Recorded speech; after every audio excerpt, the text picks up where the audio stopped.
కావ్యాభివృద్ధి breeding bull centre నెల్లూరి రామకొండయ్య గారు కేసాన్పల్లి వారి జత 4500 అడుగుల దూరాన్ని లాగి మొదటి బహుమతిని కైవసం చేసుకున్నాయి.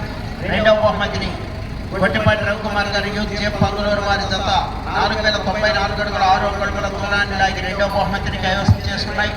మూడవ బహుమతిని దేవరపల్లి జ్ఞాన్వికారెడ్డి గారు అన్వికారెడ్డి గారు ఏటపాలెం వారి జత 3768 అడుగుల 7 అంగుళముల దూరాన్ని లాగి మూడవ బహుమతిని కైవసం చేసుకున్నాయి. నాలుగవ బహుమతిని ఎన్నికల కృష్ణవేణి గారు యజ్ఞశ్రీ గారు 95 సాగుల అభిరామ్ గారి జత 3616 అడుగుల 3 అంగుళముల దూరాన్ని లాగి నాలుగవ బహుమతిని కైవసం చేసుకున్నాయి. ఐదవ బహుమతిని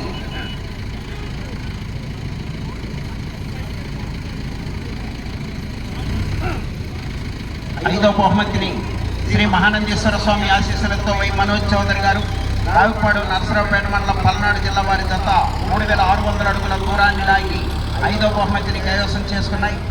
ఆరవ బహుమతిని కరగాన మధుసూదన్ ప్రసాద్ గారు వారి జత 3221 అడుగు 6 అంగుళముల దూరాన్ని లాగి ఆరవ బహుమతిని కైవసం చేసుకున్నాయి.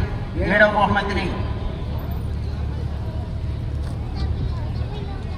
కోసం లక్ష్మీ ప్రణవి చౌదరి గారు పుసులూరు పెదనందిపాడు మండలం గుంటూరు జిల్లా వారి జత 3000 అడుగుల దూరాన్ని లాగి ఏడవ బహుమతిని కైవసం చేసుకున్నాయి.